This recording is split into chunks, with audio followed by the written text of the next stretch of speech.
a member of the cabinet in Israel was actually quoted as saying that nuclear weapons were an option that Israel could use.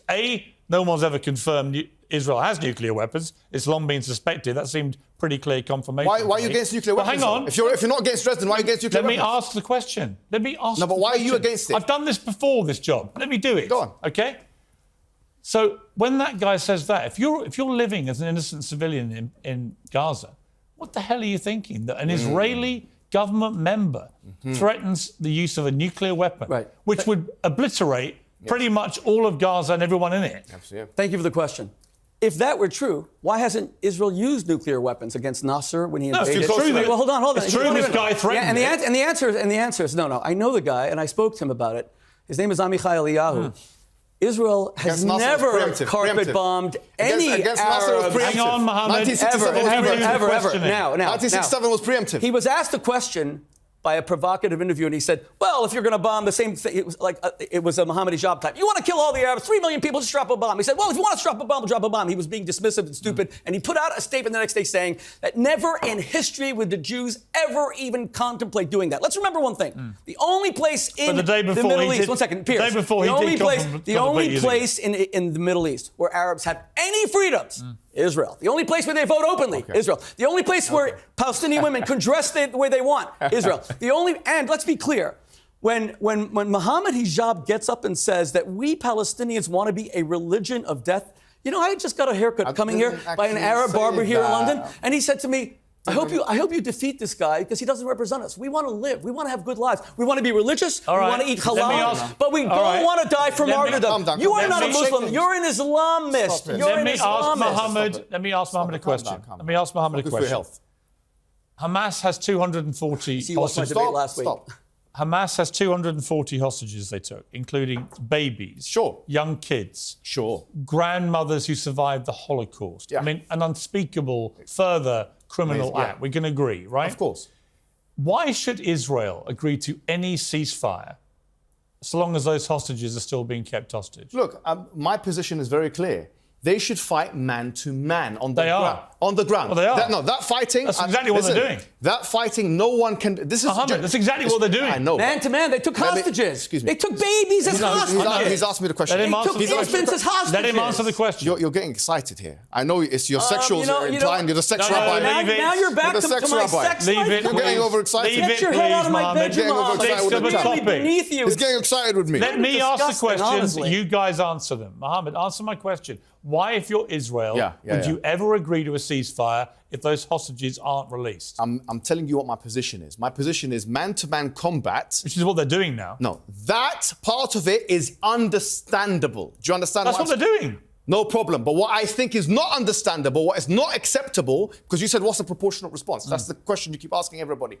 My answer to you is a proportionate response is one in which the ratios are not 100 to 1. That's your invention. Excuse me. I would say that Hamas, by what they did on October the 7th... 100 to 1 versus 3 to 1. Wait a minute. Ordered, by doing what they did, they ordered de facto the disintegration of northern Gaza that we're seeing. Of course. And all the civilians suffering. Have you seen the deaths of thousands of civilians. Let him finish. They knew what was going to happen. I agree with that. So that's why they should go. In 2005, Israel unilaterally withdrew from Gaza and allowed, Hamas won an election in 2006. They could have built Singapore. You know what they did? They took larger foreign aid per capita than all of Europe received from the Marshall Plan. And look what France and Britain, look how beautiful London is. They took that money and they bought bullets and bombs. They did not build hospitals, not schools. They stole it from the Palestinian people. Ismail Haniyeh is worth $4 billion. I don't care about Khalid Mashal is worth $4 billion. Why are you talking about him? Call him an evil criminal. You're afraid to. He says he won't. You see, he will never condemn Hamas because he has condemned. No, Hamas. Go ahead. I've heard him do it. Excuse me. No. He condemned Hamas's attack. He's never condemned Hamas. Well, let me ask you: do you condemn Hamas? On what basis? Here we go. See, hold on. Play games. Do you accept now? Let me ask you a question. Every answer is on what basis? On what this? On this? What's your source? Even if you ask me, if you do condemn the IDF, I'll say specify your context. In what exact context? Do you defend Hamas as a terrorist organization that just went and killed 1,200 people, burned them alive, beheaded them, and took 250 hostages? Do you condemn them or not? Do you condemn them or not? Get your head into the debate, and do you condemn them or not? See, this is a debating tactic. It's 2-on-1 now. Let him answer. Let him answer. It's 2-on-1. It's become 2-on-1. Let him answer. You're not a victim. Stop the victim, but now it's 2-on-1. Stop the victim. You love portraying yourself as a strong man. Now you're a victim, it's 2-on-1. You probably could take 2-on-1, so answer it. Answer the question. Is Hamas a terror organization you condemn? It's a reasonable question because you asked me, is the IDF a terror Okay, beautiful. I'll answer your question directly. Hamas is as much a terrorist organization. No, Hamas shouldn't be called a terror organization if the IDF isn't. Why? Okay. Because if it's either both or not. There we are. This is either both or neither. Okay, but just to extrapolate your position, because you believe the IDF is, then you're also saying that Hamas is. Let me tell you my position. Then say it. Hang on. Say it. Say it. Am I going to speak? Rabbi Shmuley, let me get the answer. The unholy Shmuley won't let me speak. Right, I'm asking you a question. My answer is the first rhyme you did the whole time. Maybe we could be friends. Let me ask it again. Given you've already stated you believe the IDF is a terror organization. Yeah. Am I to assume legally or morally? that you believe... Legally or morally? Well, hang on. Go on. Am I to assume that you believe Hamas is now? No, this is my position. But you have to give me 10 seconds at least to answer, right? Legally, I think you shouldn't call Hamas a terrorist organization if you're not calling IDF a terrorist organization. That's my position. But you do both. Call them terror organizations. Hold on. Let him answer. Hold on, let me finish.